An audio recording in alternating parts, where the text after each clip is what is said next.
Sebelum melanjutkan, jangan lupa subscribe dulu, terima kasih. Bab 491, membiarkanmu hidup beberapa hari lagi. Lei Hua duduk di samping ayahnya, Raja Manusia Petir. Tepat saat ia mengisi gelas anggur ayahnya, sudut matanya sekilas melihat Huang Xiaolong. Tindakannya terhenti sejenak karena terkejut sebelum berdiri dengan niat membunuh yang berkobar dalam hatinya. Dasar bocah nakal, aku tidak menyangka kau berani berlari jauh-jauh ke kota 9 naga hanya untuk melihat keramaian. Lei Hua tertawa terbahak-bahak dengan sikap gila, matanya berubah merah saat melihat Huang Xiaolong, mirip dengan singa yang mengamuk. Dalam sepersekian detik itu, semua orang di lantai pertama menoleh ke arah Huang Xiaolong. Raja Manusia Petir dan kelompok bawahannya adalah orang pertama yang menoleh. Ayah, dialah bajingan yang membunuh Zhou Yuchu. Lei Hua segera menunjuk Huang Xiaolong ke Raja Manusia Guntur. Oh! Seberkas cahaya bersinar dalam di dalam pupil Raja Manusia Guntur. Peristiwa yang berhubungan dengan pembunuhan Zhou Yuchu, yang menimbulkan kemarahan Zhou Yunpeng sehingga mengharuskannya untuk meminta maaf kepadanya, berlutut di hadapan Zhou Yunpeng di depan semua ahli kuil Dewa Kera demi menyelamatkan nyawa putranya telah membuatnya kehilangan muka dan harga diri. Semua ini gara-gara si Pang ini. Para ahli lain yang makan di lantai pertama tercengang dengan pengungkapan itu. Mereka semua tahu tentang putra kepala kuil Dewa Kera, Zhou Yuchu, yang terbunuh di kota Vermilion, tetapi tidak pernah terlintas dalam pikiran mereka bahwa pembunuhnya adalah seorang manusia muda seperti yang ada di hadapan mereka. Saat ini, Ratu Prikeli dan Tetua Agung Selin juga telah melihat Huang Xiaolong. Melihat Huang Xiaolong, ekspresi Ratu Prikeli dipenuhi dengan kejutan yang menyenangkan. Matanya yang memikat berbinar seolah menyimpan 1000 kata yang tak terucapkan. Tanpa perlu Raja Manusia Guntur berbicara, bawahannya langsung berdiri dan menyebar untuk mengepung Huang Xiaolong. Huang Xiaolong mengangkat tangannya untuk menghentikan monyet pemakan roh ungu yang tidak sabar ingin mulai bertarung. Jadi, kalian ingin bertarung di sini? Huang Xiaolong memandang Raja Manusia Guntur dan Lei Hua dengan acuh tak acuh. Raja Manusia Guntur mengerutkan kening. Bagaimanapun, ini adalah kota 9 naga, dan kuil 9 naga telah dengan jelas menetapkan bahwa siapapun yang berani menimbulkan masalah atau berkelahi di dalam kota akan dihukum mati terlepas dari identitas mereka.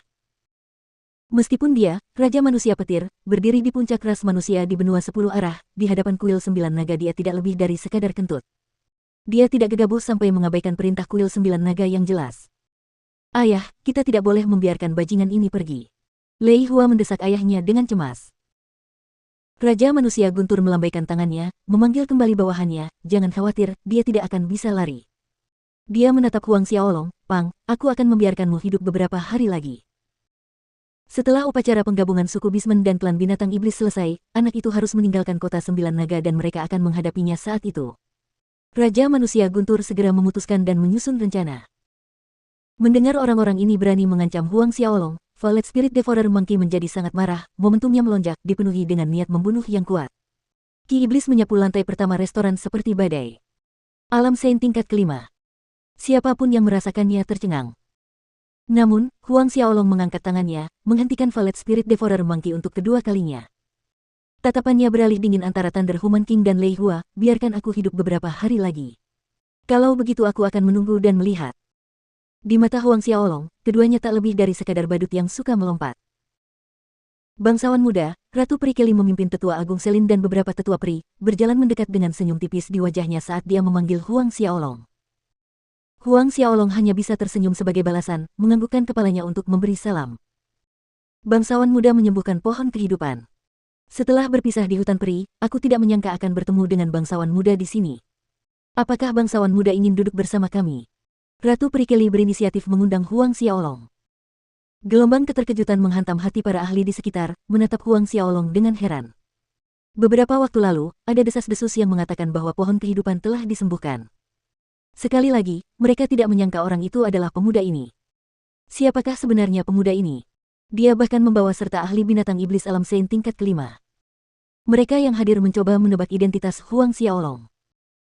Baik Raja Manusia Guntur maupun Lei Hua juga terkejut mendengar bahwa pemuda ini adalah orang yang menyembuhkan pohon kehidupan, tetapi meski begitu, inisiatif Ratu Peri untuk mengundang Huang Xiaolong membuat ekspresi ayah dan anak itu berubah muram. Melihat Ratu Peri berinisiatif mengundangnya, Huang Xiaolong merenung sejenak, tetapi tetap menggelengkan kepalanya, terima kasih banyak atas kebaikan Ratu Peri, tetapi karena aku sudah lama tidak bertemu saudara baikku ini, mungkin akan merepotkan karena kami saudara ingin minum-minum secara pribadi. Kami telah memesan kamar pribadi di lantai 2. Dia bisa melihat bahwa Ratu Peri mengundangnya karena kebaikan hati, bermaksud melindunginya, secara tidak langsung memberitahu Raja Manusia Petir bahwa Huang Xiaolong berhubungan baik dengan ras peri. Dengan cara ini, Raja Manusia Petir perlu berpikir dua kali sebelum menyerangnya. Namun, kapan Huang Xiaolong pernah mengandalkan seorang wanita untuk perlindungan? Ratu Peri Kelly tidak dapat menyembunyikan kekecewaan di matanya atas penolakan Huang Xiaolong. Sebelumnya, di hutan peri, Huang Xiaolong telah menolaknya sekali. Dia percaya bahwa Huang Xiaolong menyadari perasaannya. Untuk pertama kalinya dalam hidupnya, dia mulai meragukan pesonanya sendiri. Mulut para pengunjung menganga ketika mendengar Huang Xiaolong menolak undangan dari Ratu Peri. Namun, Ratu Peri segera pulih dari kekecewaannya. Sambil melirik monyet pemakan roh ungu yang berwujud manusia di samping Huang Xiaolong, dia tersenyum dan bertanya, "Kelilah yang tidak pengertian. Bolehkah aku bertanya berapa hari bangsawan muda berencana untuk tinggal di kota 9 naga?" Huang Xiaolong menjawab, "Kemungkinan besar sekitar 2 bulan.